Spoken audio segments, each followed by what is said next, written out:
Hola, ¿qué tal amigos, amigas de la 4TV? Estamos en una nueva emisión. Aquí nos acompaña Sigfrido Reyes.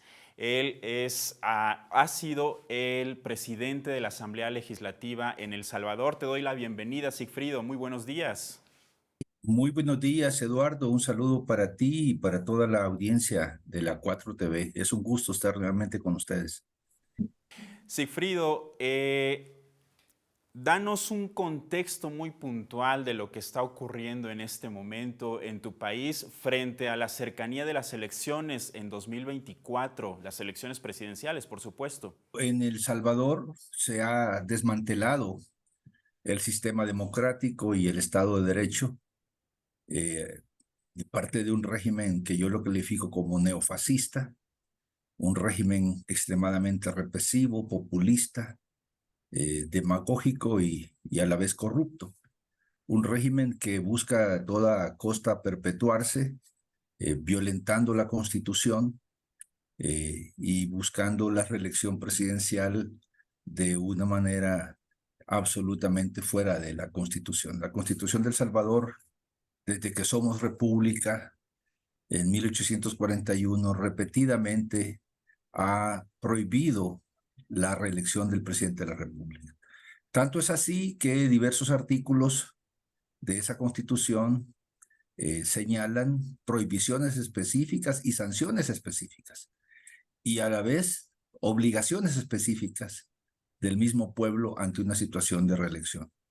Un ciudadano en El Salvador que proclame o avale la reelección presidencial pierde sus derechos ciudadanos de inmediato. El pueblo mismo, según nuestra Constitución, está obligado a la insurrección.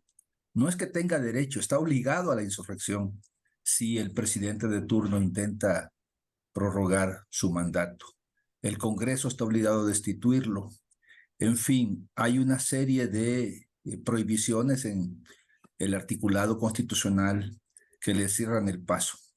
Pero lo que estamos viendo en este intento descarado de reelección presidencial no es sino la continuación y la profundización del desmantelamiento del sistema democrático en El Salvador. Un sistema democrático que nos costó sangre, que hubo que dar una lucha armada durante más de una década, donde decenas de miles de compatriotas sacrificaron su vida, otros quedaron lisiados, otros quedaron ciegos, muchos estuvimos presos, estuvimos exiliados. eh, Todavía las madres buscan a los desaparecidos de esa dictadura militar que gobernó el país por 60 años. Pero las circunstancias de la vida y de la política llevaron a que se instaurara este régimen neofascista, que desde sus inicios lanzó como una de sus estrategias la persecución a los opositores políticos. Yo personalmente estoy acá en México en condición de asilado político por esa persecución judicial perversa con el uso faccioso del aparato judicial penal. Y así como ha sido mi experiencia y de mi familia, pues también es la experiencia de decenas y decenas de líderes populares, dirigentes de la izquierda, pero también periodistas, también abogados defensores de derechos humanos, sacerdotes, eh, líderes sindicales, líderes sociales, líderes gremiales, incluso empresarios que no comulgan con un régimen de ese tipo han tenido que salir del país o están presos. La represión por la vía judicial se vino agudizando. Yo tengo lamentablemente el honor de haber sido el primero de una larga lista.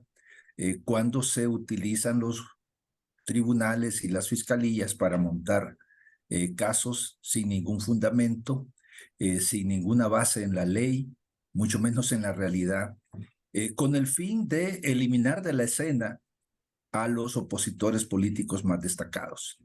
Eh, Eso es lo que vivimos cómo poco a poco se fue desmantelando el sistema de pesos y contrapesos que establece un régimen republicano democrático. Vimos cómo una Corte Suprema de Justicia fue descabezada, prácticamente se consumó un golpe de Estado contra el Poder Judicial, y luego también cómo se utiliza el Congreso para promover eh, estrategias represivas, estrategias que encubren la corrupción y toda una serie de medidas que afectan severamente no solo al sistema democrático, que para muchos podría ser una abstracción, sino también a las personas. Y bajo el concepto del llamado populismo punitivo, se establece o se perpetúa en El Salvador un Estado, un régimen de excepción que anula las garantías constitucionales en nombre de un fin aparentemente legítimo, como sería la persecución del delito.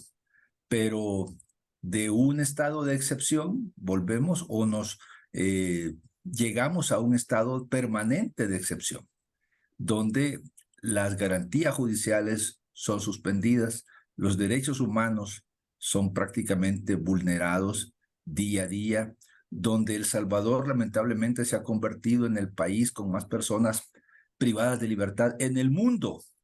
Lamentablemente no podemos ofrecer cifras récord en materia de educación, de salud, de bienestar, sino que el país con más presos y presas en el mundo, donde la inmensa mayoría de esas personas privadas de libertad son absolutamente inocentes, que se les captura para llenar estadísticas o para aterrorizar a los movimientos sociales, a los movimientos populares, a la izquierda política. Ese es el momento en que vive nuestro país, es un momento dramático, porque todo lo que se logró alcanzar con la firma de los acuerdos de paz que se firmó ciertamente aquí en el castillo de Chapultepec, en México, en enero de 1992, fue desmantelado.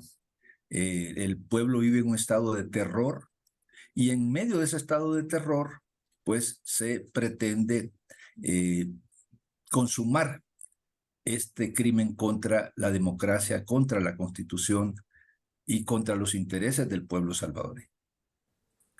Lo defines también como un desmantelamiento democrático en El Salvador, Sigfrido. Ante la posible y quizá inminente reelección de Nayib Bukele, ¿esta persecución judicial continuaría, en tu opinión? Bueno, yo no veo ninguna señal del régimen, que cada vez se volvió más despótico, cada vez se volvió más represivo, en el sentido de dar un giro. Al contrario, este tipo de regímenes dictatoriales necesitan consolidar su poder, necesitan eliminar todo tipo de oposición, toda voz crítica, porque de lo contrario, todas sus acciones, sus estrategias represivas y su esencia corrupta, pues queda al descubierto. Por ello, podemos ver ese empeño de descabezar a las fuerzas opositoras, y no me refiero solamente a la izquierda, Eduardo. Cualquier expresión político-ideológica, partidaria o no partidaria, que señale los abusos y la corrupción del régimen es inmediatamente perseguida. Tenemos casos incluso de personeros que se consideraban afines al régimen, que elogiaban al dictador, pretendiendo que iban a recibir la gracia del dictador, y hoy los tienen presos, porque en algún momento los vieron como personajes que podían de alguna manera u otra hacerles una pequeña sombra, o que conocían demasiado de los negocios turbios del régimen. No veo yo ninguna posibilidad de que el régimen por sí mismo decida rectificar.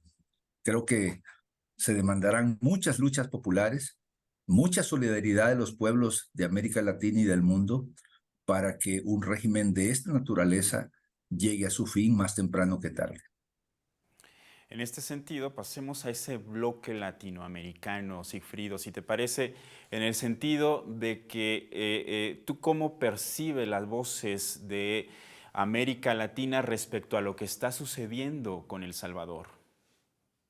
Mira, yo veo que hay un proceso de cierto despertar, porque cuando el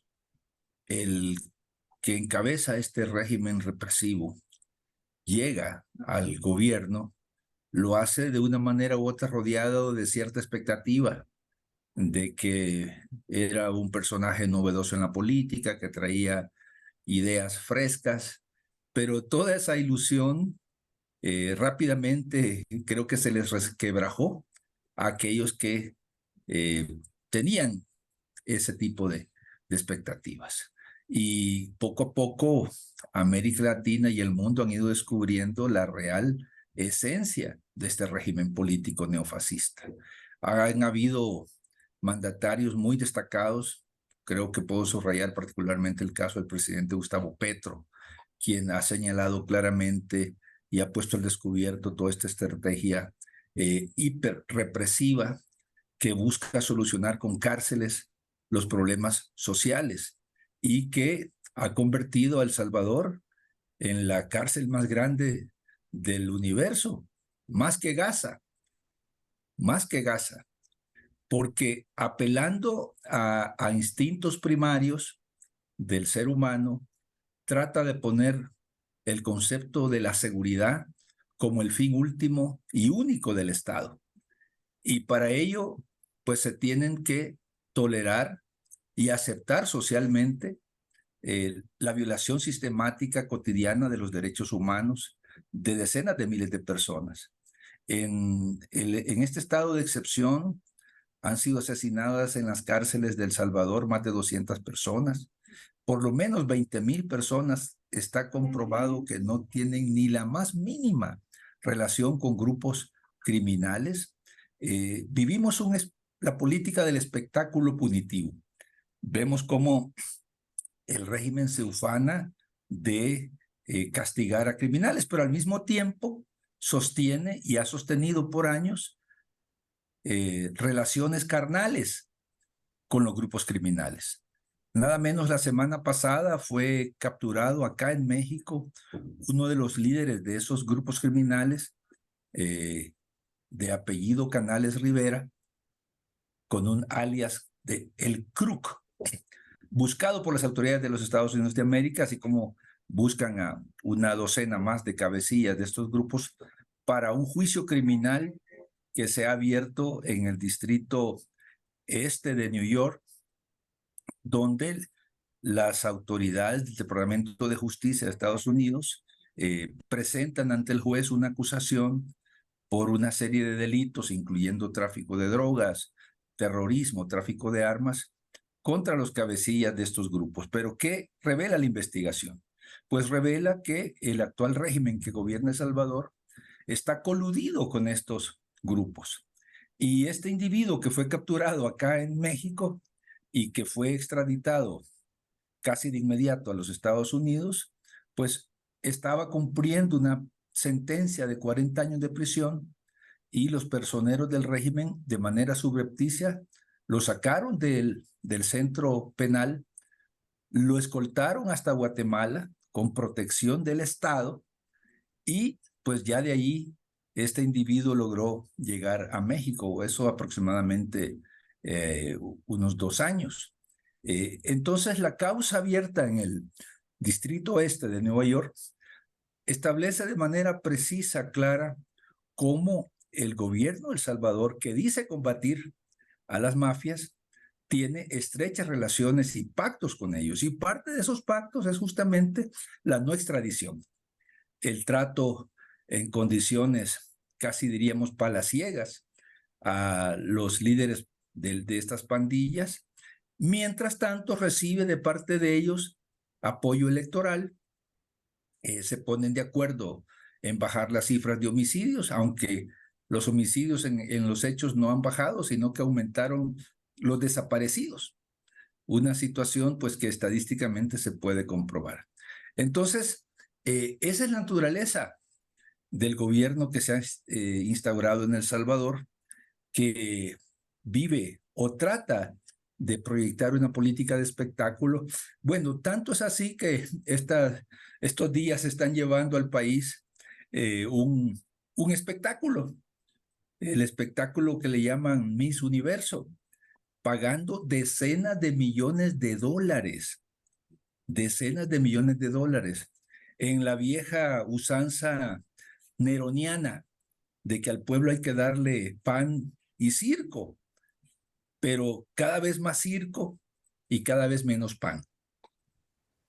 Sigfrido, finalmente, ¿qué acciones está llevando a cabo tu partido precisamente allí en El Salvador para contener este marco inconstitucional frente a las elecciones próximas? Bueno, hay que decir que a pesar de toda esta política represiva que mantiene a decenas de líderes del FMLN fuera del país y a otros pues prácticamente encarcelados o amenazados de ser encarcelados en El Salvador, pues efectivamente que ha sido un golpe muy severo para las fuerzas de la izquierda. No obstante, hay una recomposición, hay un esfuerzo de organización, de concientización y de una eventual y cada vez mayor movilización. Porque al final del día, aunque el espectáculo sea colorido, si la gente no tiene pan y tortilla en su mesa, pues la realidad termina de una manera u otra imponiéndose. Hoy en día hay un estado de terror, no lo puedo negar. Yo recibo casi todos los días mensajes, llamadas de compañeros que me dicen tenemos demasiado miedo porque en cualquier circunstancia, por casual que sea, podemos ir presos. Lo mismo con periodistas, lo mismo con líderes sindicales, lo mismo con empresarios. Cualquier persona que asome un atisbo de oposición real, pues es inmediatamente víctima de la estrategia represiva. Creo que los movimientos populares, los movimientos sociales, la izquierda política misma, tienen que recomponer su estrategia frente a un régimen que definitivamente se ha quitado ya todas las caretas y que está nada más buscando cómo perpetuarse en el poder. Porque este tipo de regímenes políticos, Eduardo, eh, al verse cada vez más hundidos en acciones corruptas, necesitan perpetuarse en el poder, porque saben de que un relevo político, el recuperar la independencia del sistema de justicia, de todo el aparato judicial, pues inmediatamente los llevaría ante los tribunales. Entonces se vuelve algo así como la droga del poder. Necesitan ese poder político para mantener un estado de impunidad. Así que creo yo que nos quedan jornadas de lucha muy largas, muy arduas, eh, en medio, como repito, de una situación extremadamente compleja para los movimientos populares por el estado de terror y el rompimiento de toda la legalidad democrática, la suspensión de los derechos humanos en la práctica y que ya lleva casi 20 meses, estado de terror llamado régimen de excepción en El Salvador. Agradecemos tu presencia en la 4TV, Sigfrido. Muchas gracias a ti, Eduardo, y a la 4TV y a los millones de mexicanos y mexicanas que le siguen con sus programas tan interesantes y que ponen al centro pues el momento que vive México con este proyecto político llamado la 4T. Gracias. Y nosotros continuamos con la agenda política, así que gracias y hasta pronto.